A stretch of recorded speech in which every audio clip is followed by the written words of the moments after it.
Today we are joined by Erica Falco, a passionate chronic illness and disability advocate. At just 30 years old, Erica has already lived through more than most people can imagine. She's a former teacher turned full-time advocate, living with multiple chronic illnesses, including stage 4 endometriosis, gastroparesis requiring a GJ tube, MCAS, POTS, Sjogren's, HEADS, mitochondrial disease, small fiber neuropathy, and more. Despite the challenges, she's built a vibrant life filled with creativity, connection, and advocacy. One of Erica's most heartwarming projects is her Care Mail program, where she sends cards, stickers, fidgets, and love notes to fellow warriors facing chronic illness, mental health, and struggles or unimaginable circumstances. She also finds joy in reading, spending time with her dog, and crafting with coloring and sticker by number projects. We're excited to hear Erica's story, her advocacy work, and how she's turning her challenges into community and hope for others. Hello. Hi, I'm happy to be here. Thanks for hosting. Yes, and I have two lovely co-hosts today. I have the lovely Stasha and the lovely Steve. Is it weird to call you lovely, Steve? Not when your last name begins with Lovelace. There you go. Well, hello, everyone. I am excited for us to deep dive into the conversation.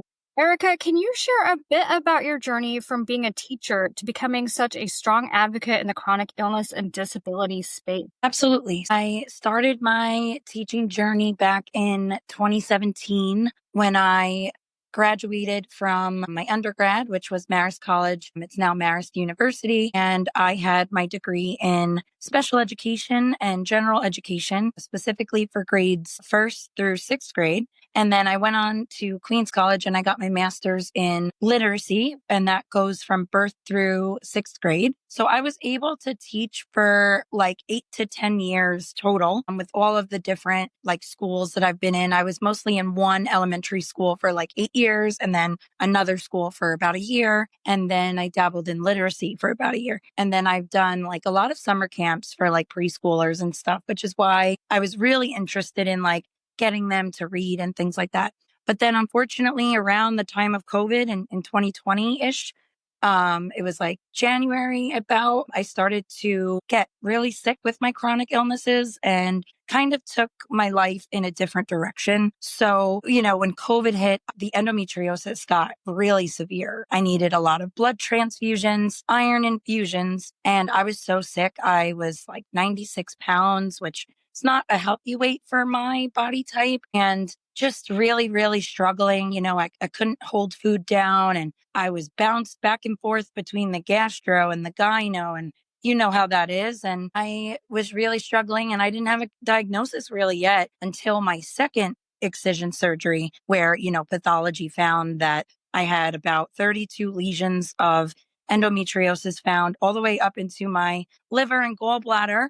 It was actually also found in a biopsy that a pulmonologist did in my small airways in my lungs. So it's crazy how that disease can just be widespread and, it's insane. I actually just read an article about a girl who found it in her like nasal cavity, which is insane. Yeah. And then kind of all of my other chronic illnesses started to present themselves. I think in 2021, I met with a neurologist who was kind of widespread in what he deals with. So I was diagnosed with the POTS, the MCAS, the Sjogren's, my mitochondrial disease. He did some genetic testing, and we found the progressive mitochondrial disease that causes muscular dystrophy and all of that. Yeah, and now, life looks a little different from teaching until now, but I kind of use my teaching to spark the creativity online. And now, I'm learning how to do videos. I'm not the best at it, but, practice makes perfect. And I'm kind of working with what I got. And I really want to help others and not make them suffer as much as I had to, make their journey a little bit lighter and easier. I wanted to bring this up because there is something that you and I both work on together, and we support Giant Microbes, which is perfect for anyone in the education realm. Because how fun is that? I wish I had one on me. Oh, I do. I have, this one is a skin cell. These are a fun way to educate people about all kinds of things. It can be anything from, my grandson loves the dinosaur bones. Anything from that to there's There's antibody, there's There's Lyme, oxytocin. blood cells. We could go for There's hours. IBS. Yeah. But it's such a fun way to educate people. Oh my gosh, there she is. Look at those. Oh my God, they're so cute. I know. Steve, we got to get you on board with this stuff. It's so much fun. It's a hoot. Send us your address and we'll get you covered. I've seen you with these before, and I've always been curious because you have so many. Yeah. Very cool. Okay. I don't have the types of diseases that you guys do. Mine is a little bit different, but still there's some crossover. Yeah, absolutely. And I think, even despite that, there's still ways that you could utilize and have fun and educate people. And that's what is so fun about giant microbes. They are fun, and they are wanting to teach people things. So, Yep. Agreed. They have all the all different right, types you of live cells, with multiple. The next thing I need to get is some earrings of some sort. I haven't decided which ones, but they have some really fun earrings. I just got the mug for the self-care day. It was in July. It was like July 26th around, and has all of the different designs that they carry on like a white mug, and it's so cute. Oh, that's fun. Their team is creative. Yeah. Anyway, this is not an ad. We just happen to This like is them. not an ad, but the podcast may be sponsored by these little cute giant microbes. So you live with multiple chronic conditions. How Yes. did your diagnostic journey, with everything you manage from forts to feeding tubes to monitoring your blood sugars, what does a day in the life look like for you? I know that's a Wow. big movement. I guess I'll start by every day looks different depending on like which symptom is presenting itself like more fully.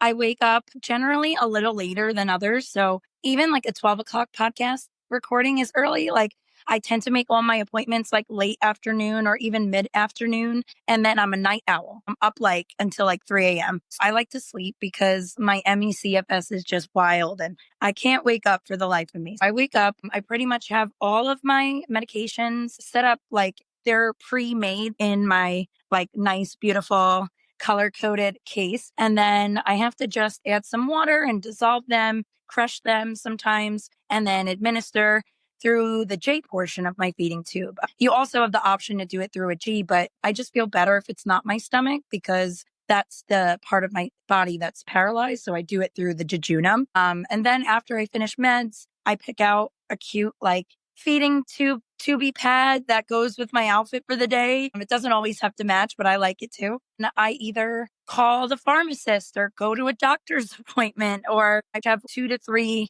appointments built in as maintenance care pretty much every day. And I use Mondays and Wednesdays as doctors that I haven't been able to get in for a while. And then, Thursday's PT and Friday is music therapy and Saturday is hyperbaric. So yeah, I get home maybe around 4:30. Really like to see what I get in the mail because sometimes people write back from my care mail and that's always special. I'll get to showering. I'll do my nightly meds and then I'll pretty much relax for the night, either with a good book, a nice comfort show, or I like to do a lot of arts and crafts. My favorite right now has been like an adult coloring book and those markers that are viral that are really fun.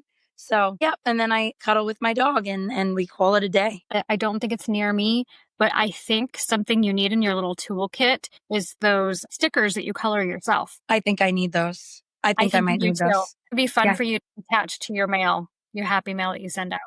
Yes, I think they would even love if like you colored some and like stuck it on the envelope or even just gave them a strip and they will color it for themselves. I will locate my book and I will send you some because I have more than I could possibly ever need. Thanks, Jen. It was My actually lucky it was one of my sweet friends on here that sent it to me. Steve is showing you what makes him happy. That's my golden doodle Shelby. Yeah. She's my constant companion. And on the worst of days, man, she's always like right next to me. She doesn't like the thunder, so she's obviously a little closer today. But yeah, you mentioned your dog, and they are so beneficial for anybody that's going through chronic illness, having something like that. Absolutely. And Shelby is the cutest, sweetest thing. There was a television show back in the 80s. I think it was Family Ties. At the end of that show, the guy would say, "Sit, Ubu, sit," and the dog would bark. That was his dog, I guess. And I always remember that because I've just always been a dog fan. I brought every stray home in the neighborhood when I was a kid. My mom would be washing dishes. She would see a dog in the backyard. I would hear, "Steve, I'd have to come running, get dog out of here. I can really picture this. Yeah. So I've not been without a dog since I graduated college. Yeah, I don't think I could ever go without a dog. I mean, my old poodle, he passed away when I was in high school, and I cried the whole weekend. So on Monday we got a new dog. I just couldn't do it. I was a mess, and I just love them so much. I don't have a dog anymore. My husband is a cat person, but I grew up with both dogs and cats. Oh, who is that? Realized that she had skin issues. She was a Shar-Pei and Great Pyrenees mix. And the Shar-Pei caused her to have all kinds of yeast infections. We had her on prednisone for a long period of time trying to fight all that off. And finally, it just got to the point where she was so miserable and I was miserable for her. I put her down, and I didn't even realize the day that I put her down was my mom's birthday. So now every year that comes around, but I still have her with me here in my office. Yeah. So yeah, anyway. My dog Pal passed 3 days before my high school graduation. It was the perfect storm and just terrible. I was devastated. We got Cooper right before my senior banquet.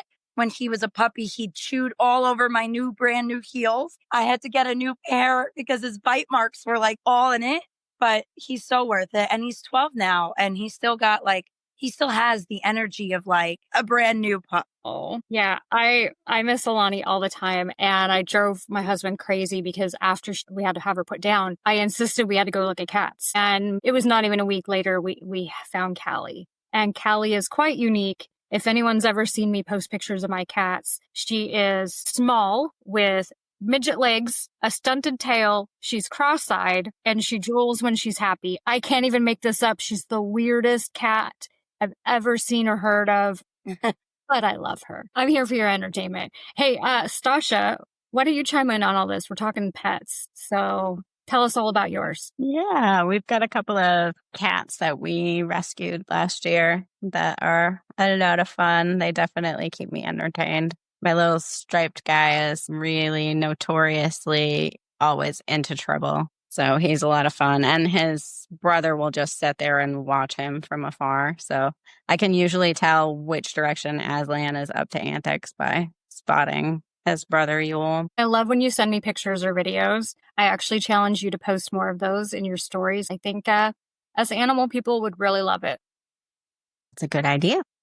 I'm always full of ideas. If you ever need anything, if you ever need an idea, just call me. I'm here for you. Every single person out there, remember, Jen has ideas. So, Erica, your Caramel program, it's a beautiful way to support other people. What inspired you to start doing this, and what kind of impact have you seen it make for others? I was inspired by other people's, I guess, their sectors of caramel that I've received. And I know that coming home from a long hospital admission and getting things in the mail other than medical bills are just the best, and just made me so happy and uplifted, and just I felt cared and loved. And I know throughout this journey, it can feel isolating and lonely. And I felt all of those emotions. And I started it because I knew that other people needed that uplifting that I did when, I was in the worst season of my life. And it's nice to give back in the way that I was given to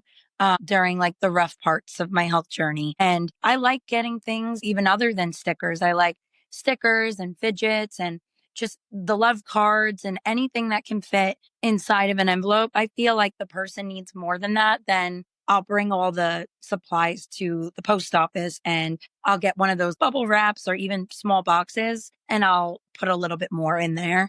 It depends on the circumstance and what they need. But yeah, I was inspired by other people because I know there are so many programs out there like a Warrior Card Swap that I do, and Cards to Warriors. So I was inspired by their programs to kind of do my own.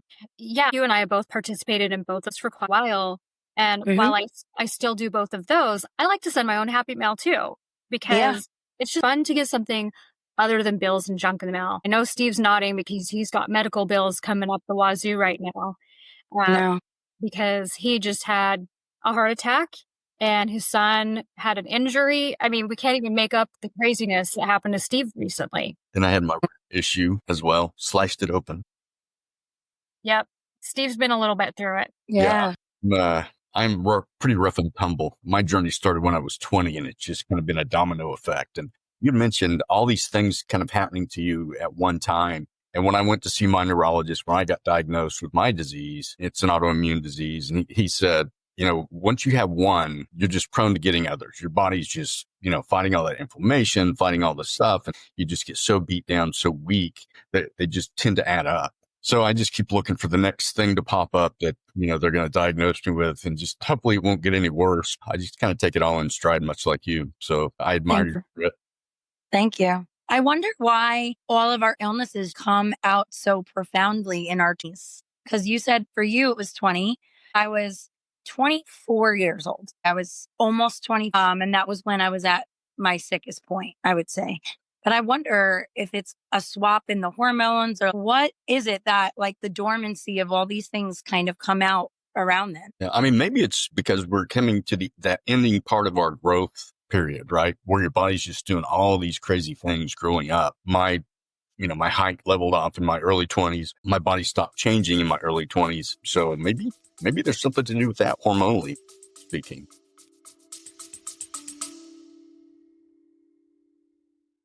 Feeling overwhelmed by chronic illness? A little encouragement can go a long way. That's why Cards to Warriors exists, to spread love and support, one heartfelt card at a time. Whether you're sending a pick-me-up to a fellow warrior or receiving a little snail mail sunshine yourself, Cards to Warriors brings connection right to your mailbox. Because no one should fight alone. Want to send or receive some love? Visit cardstowarriors.com today and brighten someone's day.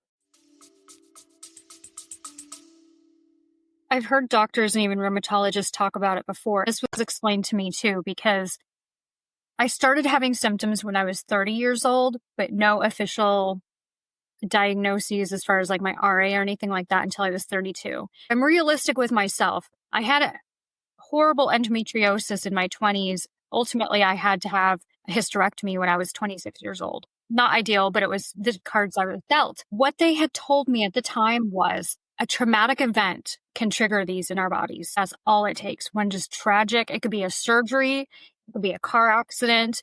They just explained that any traumatic thing happening to your body, and all of a sudden something that's hiding there dormant, here you are. Yeah. Wow. Yeah. And a lot of it starts like there was something about early childhood trauma and how that affects you later in life with respect to that. I was abused by my father. So that could have been, one of the triggering mechanisms that I had to deal with. Plus I suffered with abandonment issues as well when he left. But yeah, I think it just makes you stronger when you battle all these things. It's not ideal to have to deal with all the diseases, but it makes us stronger than the general population, I believe. We're more resilient to the way life treats us, on down the road. Absolutely. I feel like I have something. I've also dealt with sorry, Jen. No, I've you're also fine. dealt with abandonment issues and things like that. Not from, my father and mother split up when I was 10, but because he had a alcohol problem and there was some cheating involved. But friends have left me in this journey, and, I do have some like attachment issues of that kind. And, abandonment issues are real. And, I just want to, acknowledge that, because, I don't think that it helped my chronic illnesses having that. I wanted to bring that to the surface, because I also deal with the abandonment issues. Yeah. I think as a result of mine, I can't remember any one single relationship that I ever walked away from as a result. I would stick it out like a pit bull holding on to a bone. I mean, Me too. I'm the same way. Good, bad, or indifferent. I try to make the most of it. And I think a lot of people are like that. It's, and I become a collector of things as a result of that as well. Just, my little world of this is mine and I don't want to let it go. So I just keep getting more and more, like coins and bikes. I collect bikes as well. Mm-hmm. I think it's important for people to realize too, abandonment can look like different things. It's not always a parent. It can be friendships. It can be someone you thought you were going to be spending your life with. And there's other things that can come into play. There can be abuse. I don't know where I'm going with this, but it all kind of can be a nasty soup working together against us. there's something to be said for mental, emotional, and physical abuse and how that comes out in our bodies eventually. Yep. Personally, I found that the abandonment issues that I suffered as a child led to a lot of self-abandonment too. And honestly, I think that for me is part of that avalanche that helped to trigger the hidden disease in my DNA, because as I was coming of age, I was dealing with all of the things that had happened to me up to that point. And I think that stress all coming to a head with the hormonal changes and everything, I think that's kind of what tipped it over the edge, I feel like. But then going forward, I had never been good at taking care of myself. Like, I didn't grow up feeling like that was an important thing to do. And in my life, I had had lots of people model bad self-care. So going forward with already triggered disease, then you don't know how to take care of yourself and you don't prioritize yourself, because abandonment is just natural once that's what you've had ingrained in your psyche, right? So for me, I had to uncover all of that before I could move forward in really getting to the bottom of what's going to make me feel better. All the medications in the world, I don't think would have saved me without figuring out the abandonment piece. Yeah, I fell victim to a lot of self-sabotage, almost kind of what you're describing, where, I wouldn't intentionally hurt myself, but I wouldn't walk away from a situation where I knew I was going to get hurt, right? So I would just go head first into it. And it wasn't until I realized that I started to kind of come back full circle and started to love myself, started to love my life, and figure out that it's not all that bad. And I still need to take care of myself, but there's still that inkling, and maybe it's just from, the abuse or the abandonment or just the combination thereof. So yeah, just be aware of that and love on yourself. Trust me, this is that positive aspect that Erica mentioned initially. I think this episode is taking a turn I didn't expect, but I see the value in it, because how many times do you hear people talking about this kind of stuff? Especially in episodes, a lot of times we're coming, like Steve and I have talked about before, bringing the rainbows and butterflies and the positivity, because that's what we want to bring to people. We want to bring encouragement. But it's okay and it's healthy to talk about the dark and the hard too. They're very real things. I always encourage everyone to deal with it as best as you can. I think each of us have in our own ways, but we've lived through hard things. These hard things make us the people that we are today. I see incredible people in front of me. Yeah, we are all fighters. Best advice I ever got from a therapist was, don't dwell on your misery all day long. Give it its time. Give it 20 minutes, give it 10, give it 30, whatever. Then shut the book and get on with your day. But don't let it haunt you, because I always say this, it's a boat anchor, right? It will hold you back and you'll get nowhere in life. So yeah, give it its time. Yeah. Wise words. I didn't know how much I needed that quote from you today, Steve, but I really did. Good. Yeah. I'm glad. I've been stuck in like a little bit of, a hard circumstance that just happened, and it was a big misunderstanding. And I just keep thinking about it, and it's preventing me from sleeping, and it's giving me all this anxiety. It's okay to designate time to be in it and think about it, but then shut the book and then go on with your day, and don't make it your entire day. My therapist also said, you can schedule time for it where you're thinking about it, but then make space and time for other things, and don't just let it consume you. Absolutely. Not only is it taking away from good things in your day, but it's all consuming. That's not healthy on your body either. Yeah. Because then we have things like loss of appetite, loss of sleep. Stress is not a good thing. We don't need our cortisol levels skyrocketing on top of everything we already deal with. Exactly. Now,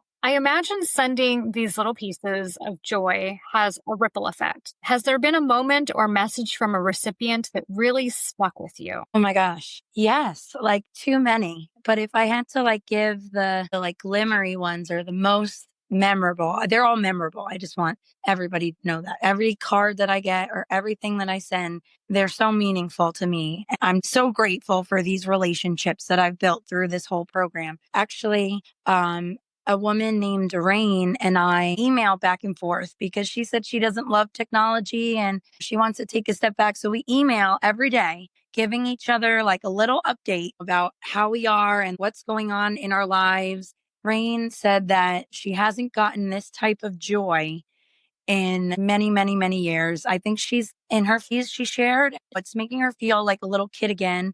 And now she even got involved deeper with the warrior card swap. She's now part of their oops or uh-oh crew. If somebody forgets to send a letter or can't for a medical reason or whatever reason, she's now a volunteer for them. She steps in and she'll send a card to those who haven't received it. I'm just like, wow. Yeah. And then I sent out a bear with a feeding tube to a mother and a daughter who's battling gastroparesis. The amount of love that I got back from the daughter, Scarlett, and her mother, it was so, so kind. I'm actually wearing the mail that she gave back to me. It says, I love a tubie.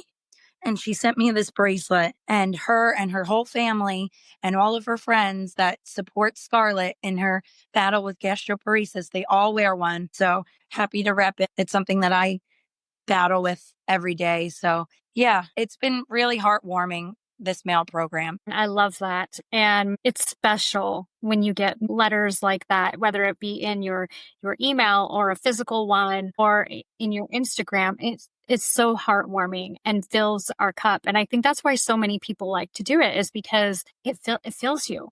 It's bringing you that joy that we're looking for. Advocacy can sometimes be heavy. What keeps you motivated to keep showing up for the chronic illness community? I guess it's all the pushback that I receive in my medical care. Doctors that gaslight me and ones that haven't taken me seriously. All of those plethora of experiences that hospital, right? I get an attending that doesn't know about my chronic illness that is awful and terrible and is trying to make decisions off of a textbook patient. That really irks me. And I like to advocate for those who may not even have a voice to do it back. I'm in a Bible study with a lot of persons with cerebral palsy that don't have the ability to speak besides a speaking device for them. And I want to be that voice for the voiceless. I really want to help those. It's okay to advocate and ask for things in your care that helps you. But I've learned, because, your mouth and words are powerful, you got to do it in a nice way. Can't come off too strong either. You got, words are like honey, and you got to say it in a direct way, but not in a way that I guess is going to be harmful, in a way that's going to be helpful, but, on the things that are going to help your care. Like for me, I just did it with a new physical therapist. I wanted a continuity of my care from one that I worked with for 4 years, and she didn't want to do that for me. So she's not my fit, right? She was refusing to tape my back and didn't think kinesio tape was warranted. And I was like, what? So that's just bizarre, right? I have HEDS and my joints come in and out. And so I always say that it's okay to advocate, but try to do so in a way that it's going to come across, but also nicely, and I've learned that that's the best way to approach it. I couldn't say it any better than you. I think I just word vomited, but thank you. Oh, no, I appreciate it. What dreams or projects are you excited about right now? Either in your advocacy or your care mail program? What's up next for you for the rest of 2025 and even 2026? Wow. Hey, listeners, are you living with a chronic illness and want to make your voice heard? Rare Patient Voice connects patients and caregivers with research opportunities so you can share your experiences and get paid for your time. Your insights help drive real change in healthcare. So sign up today using the link in our show notes and start making an impact. I know, that's big, right?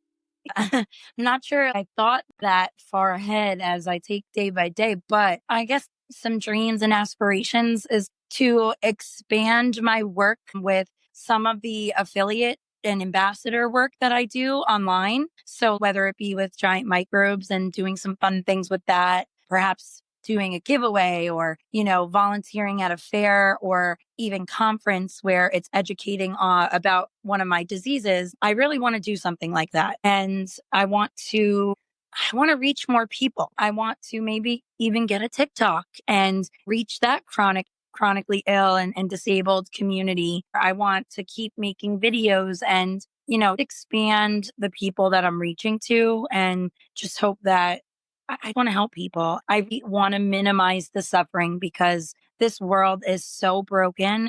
And like every day, I turn on the news and it's just something else, one after the other happening. I want people to know that I'm there for them and I support them and that they're not alone. And I know that a lot of populations are targeted, especially the chronically ill and disabled. And I really want to let them know that I'm here for them and reach more people. I think you're going to do it. I hope that somebody listening right now can put you in touch with the right people to help propel you and keep you going in the work that you want to do. So Thank you so much.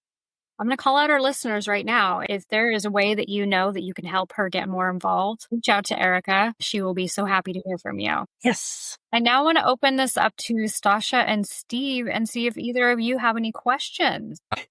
I recently started my advocacy work as well with my disease. And much like what you said, they gaslight you. The funny thing about my disease is nobody's ever heard of it. Even through the medical community, it's very, very rare that anybody goes, oh, wow, I have heard of it. It's called arachnoiditis.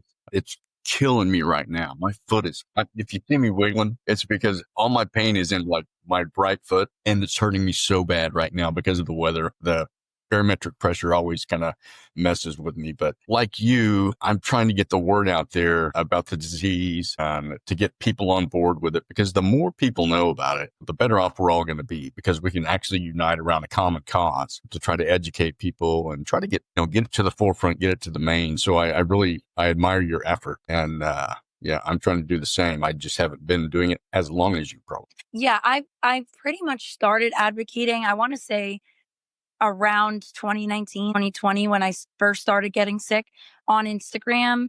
And the focus was mainly endometriosis, but I've started to advocate for more of like gastroparesis and things that are more prevalent in my life right now, because I'm on a medication every 3 months, like an injection that kind of masks my endo. So I feel more compelled to sharing like about GP and like small fiber neuropathy and HEEDS and mitochondrial disease that are like at the forefront. But I think, Steve, that, you coming on even to socials and educating people that way, because like you said, doctors don't even know about your condition most of the time. I think, getting patients to know about it is also important, because there might be a patient out there that has the same thing as you and can offer like ways to help you. I think that's even more important than educating the doctor sometimes. Yeah. Yeah. I started a podcast shortly after I did one with Jen here and the Spoonie sisters. I had said that I was going to start a podcast, and I kept thinking about it. And finally I did. And it's the only one that's geared towards arachnoiditis that's out there right now. That's just how, underrepresented it is. And I have a co-host that also has the disease. We would love to have you on, because we do all chronic illness and all these positive patient stories. We'd love to get your story out there at some point in time.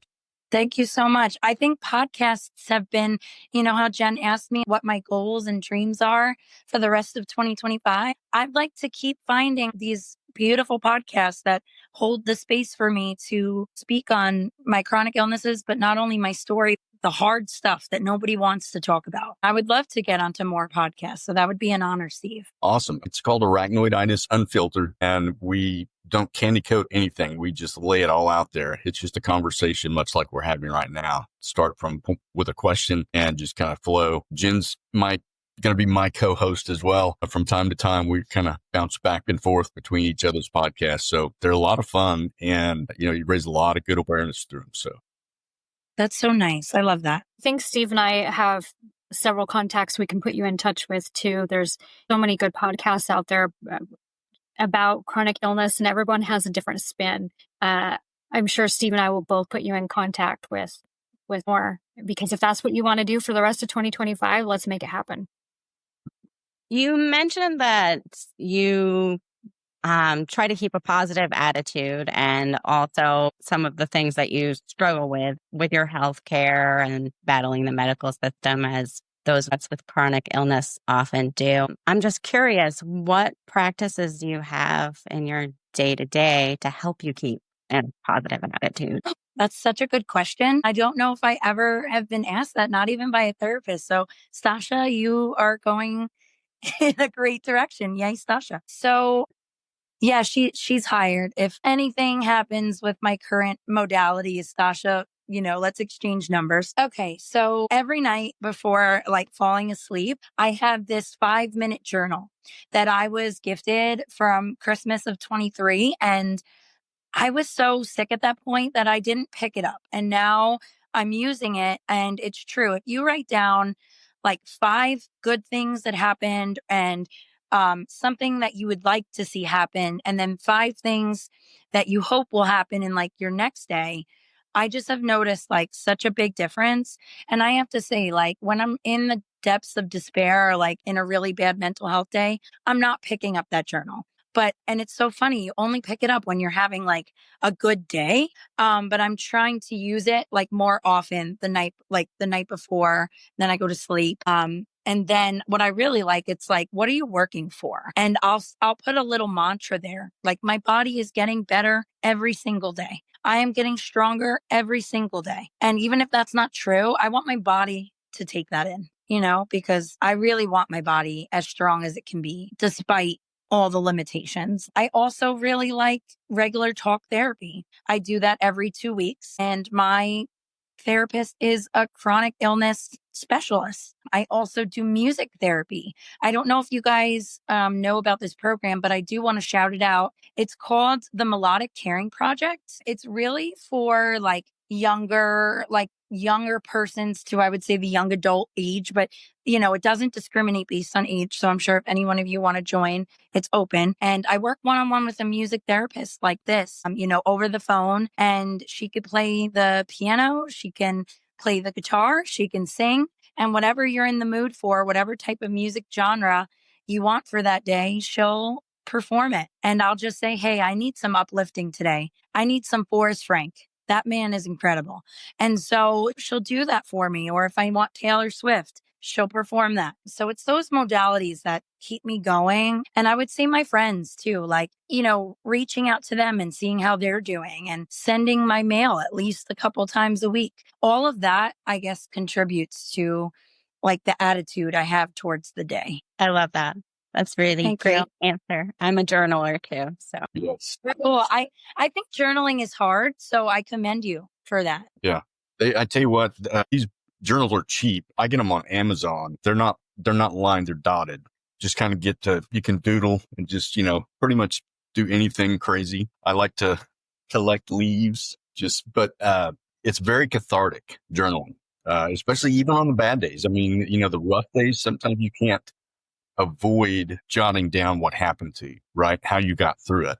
That's that 30-minute time that you just want to put it in there. But for the most part, it's all positive. It's just a great release. Yeah.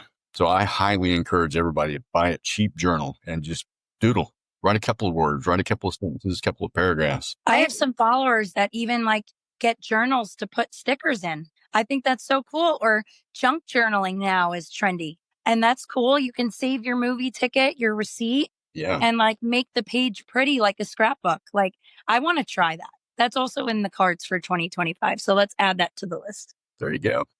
I have a really hard time with journaling. So my journaling comes out as poetry. And I started doing this when I was 14 years old in literature class because we did a poetry section and I really got into it and I loved it. And so all these years, that's what I do is I write what I'm going through, my thoughts, my feelings in poetry. Because otherwise, if I'm trying to journal, my mind kind of meanders all over the place and I go all kinds of rabbit trails. So if you have a hard time like me, I encourage you to consider doing something like poetry. I find poetry hard. I was never good at it, and they expect the elementary school teacher to be like good at the poetry.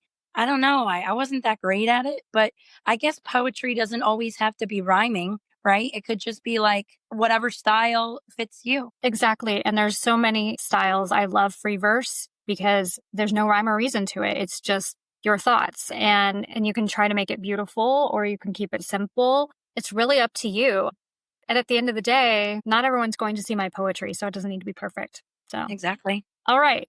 This is the big question for you. How can our listeners best support you and get involved with your Care Mail program? Okay. So right now, I had a Google form, but something happened with the original Google form. So I'm planning on This is my restart. I'll make the Google form probably today. So look out for the Google form. But if you don't see the Google form, or if you have technical difficulties with the Google form, as I'm making a new one because the other one was closed, DM me on my Instagram at Erica, ERICAA, Fal, FAL, Erica Fal, no spaces, other symbols. Just DM me. Tell me what's going on. Tell me what your favorite colors are. Tell me what your favorite animal is. Tell me if you like fidgets. Tell me if you like stickers. Just tell me a little bit about you, and I will send it in the mail as fast as the next business day.